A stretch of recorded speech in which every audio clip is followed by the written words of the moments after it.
Senator Bongo. Hindi ko alam kung saan to. Nilagay natin dito sa gilid para makakita nyo at maobserbahan nyo. Yan.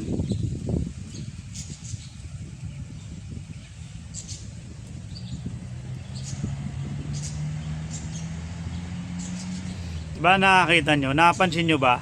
Si Senator Bongo yan. Ay alam naman natin lahat. Ganyan yan. Diba? Ganyan dapat yan eh. Kaya naman pala, no? Kaya naman pala matapang itong nakapatay, no? Itong minor de edad dahil may pinagmamanahan, may iniidolo, no? So, ayan, pakinggan nyo to. Pakinggan nyo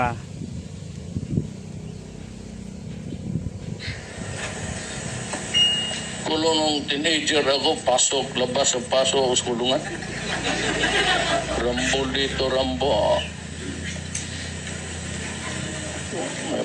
At the age of 16, may pinatay na ako. Tao talaga. Rambol. Saksak. Noon, 16 years old yun. Nagkatinginan lang. Lalo nang yung presidente. Oh, di ba? So, narinig nyo naman, no? Nakalagay nga dito. Ayan na. So, sabihin ng iba kasi, baka maya gawa-gawa ko lang yan. Ayan May caption pa na idol namin si Tatay Digong. Ayan, di ba? Ayan. Idol namin si Tatay Digong. Ayan, nakalagay dyan. Oh, di ba? So dito, no, hindi natin pagbabasihan yung sinasabi ng ito, idol, nakalagay dito, no. Baka maaaring ginawa lang 'yan. Pero alam nyo, no, yan yung sinasabi ko na kung ano yung nakikita ng mga kabataan, lalong-lalo na, no, sa mga matatanda. So minsan ginagaya nila dahil akala nila tama.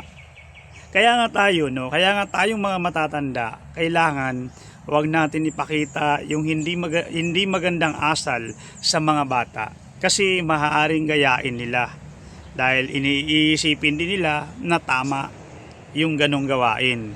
At lalong-lalo na, no, kapag isa kang opisyal, no, lalong-lalo na kapag isa kang opisyal, kailangan, no, maingat ka, no, hindi yung katulad nito na ganyan yung narinig natin nung nakasaksak daw siya nung 16 years old pa lang si former President Duterte ay tinginan lang lalo na daw ngayon nung presidente siya. So ibig sabihin kung walang nangyari sa kanya nung 16 years old siya na nakapatay, lalong walang mangyayari sa kanya, no, kapag inulit at gumawa siya ng hindi maganda, pumatay siya nung panahon na siya ay presidente dahil presidente siya, di ba? So ito yung mga hindi magandang halimbawa, mga boss, no. Huwag tayong magpakita sa mga bata, no, sa mga kabataan ng hindi magandang ginagawa dahil inaakala nila okay lang gawin dahil iniisip nila na tama, di ba? O lalong-lalo na yung sample natin, yung pumunta si Vice President Sara Duterte sa Sarangani, di ba? So nakita nyo naman yun. Ito hindi natin ginagawa tong kwento, kundi mismo nagbabase tayo sa mga nakikita natin. So sabi nga ni Sara Duterte, so nagkamali nga siya dun mga boss. Biruin nyo, yung joke niya, no, akala niya, no, yung joke niya sana, no, para yun sa tatay niya, di ba? Biruin nyo, no, sabi nga na doon, no, gayain nyo si Tatay Digong, umabot ng 80, tapos di ba, gayain nyo si Tatay Digong, umabot siya ng 80, no, so ang masamang damo, matagal mamatay.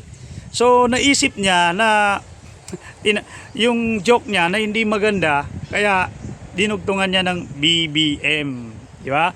O kahit panoorin nyo yun, kahit pakinggan nyo maigi, ang pagkasabi niya doon, gayain nyo si Tatay Digong, umabot ng 80, no? ang masamang damo matagal mamatay. So, ganun lang, kapag ganun lang, siyempre, no, madidiin na masamang damo yung tatay niya. Kasi gayain nyo si Tatay Digong umabot ng 80, ang masamang damo matagal mamatay, di ba?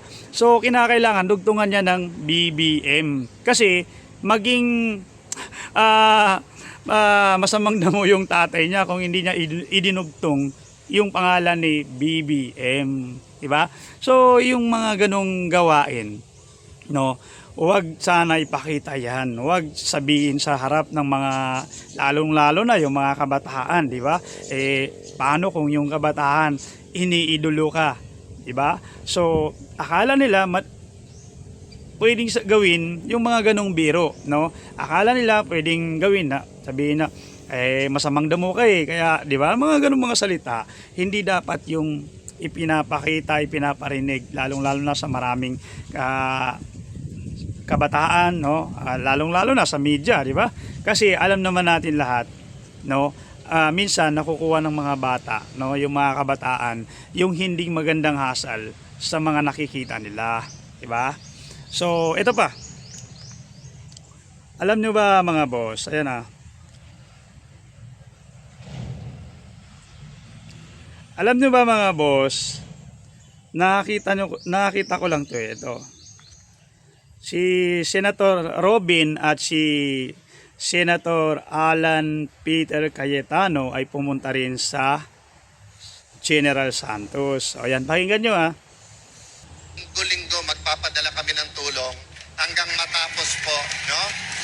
Si Senator Bato may problema pero nagpadala pa rin ng tulong. Si Senator Jinggoy nanindigan.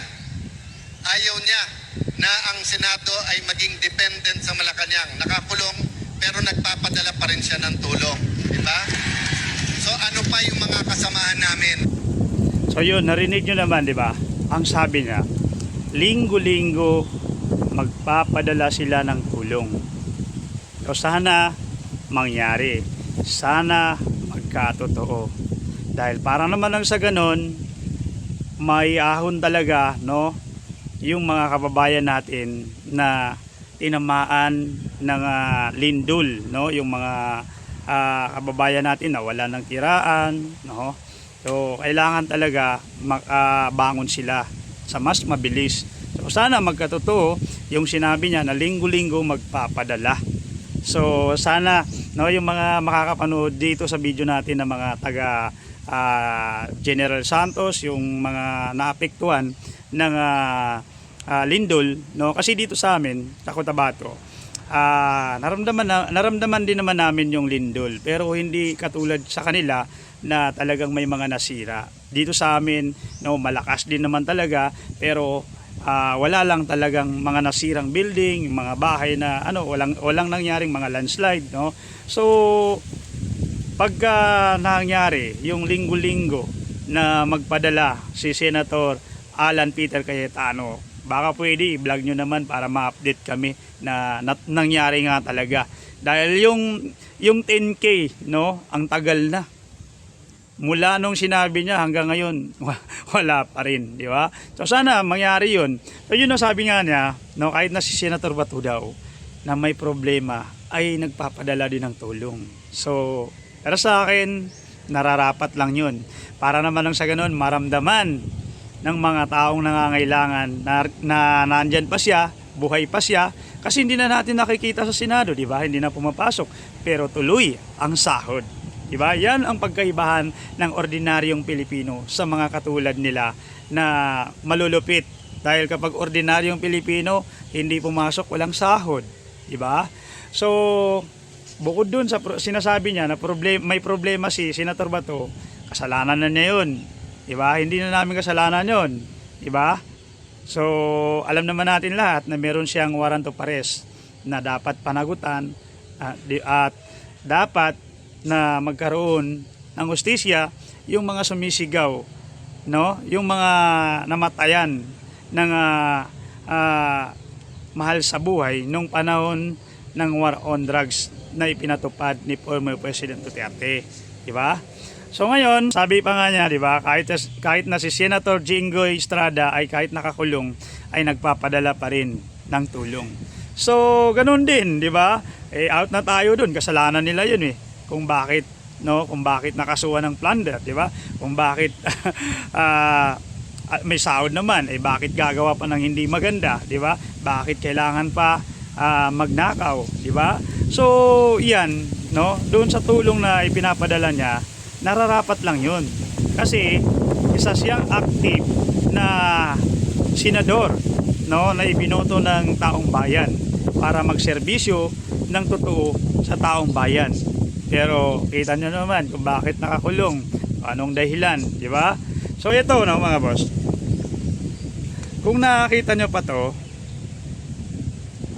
ito na kung saan pumunta si Senator Bongo, hindi ko alam kung saan to. Nilagay natin dito sa gilid para makakita nyo at maobserbahan nyo. Yan.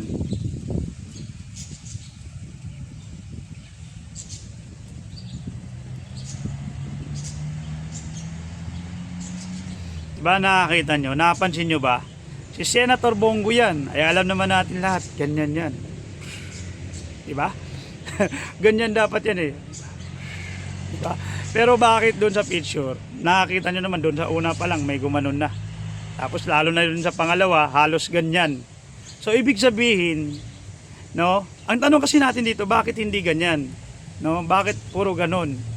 So ibig sabihin, marami na nagigising sa katotohanan, di ba? Marami nang namulat na si PBBM ay tunay na maaasahan, no? At si PBBM ay tunay na leader, hindi nang iiwan sa ere, di ba? Kasi biruin nyo, no, si PBBM, biruin nyo, kung napanood nyo lang, no, kung hindi ko kasi na-save yun kung napanood nyo yung viral na video nung isa sa mga nakakulong doon sa Russia, tapos, no, kung natatandaan nyo, pumunta si PBBM sa Russia, no, so, nung pumunta, yung kwento nung nakakulong na nakauwi na dito sa Pilipinas, no, nung marinig niya raw na nandun si PBBM sa Russia, nagdasal siya na ibaba mo na, sabi nga niya, ibaba mo na ng todo yung blessing at lalong-lalo na nandito yung presidente ng Pilipinas. So, mamaya-maya raw, no, ayun, yung dasal niya narinig agad, no? So nakauwi sila dito sa Pilipinas, di ba? Ganun kalupit. Nagdasal, maya-maya narinig niya, nabalitaan niya na may tulong si PBBM na pwedeng makauwi na sila sa Pilipinas, di ba? Ang lupit, di ba? Biruin nyo, ang lakas.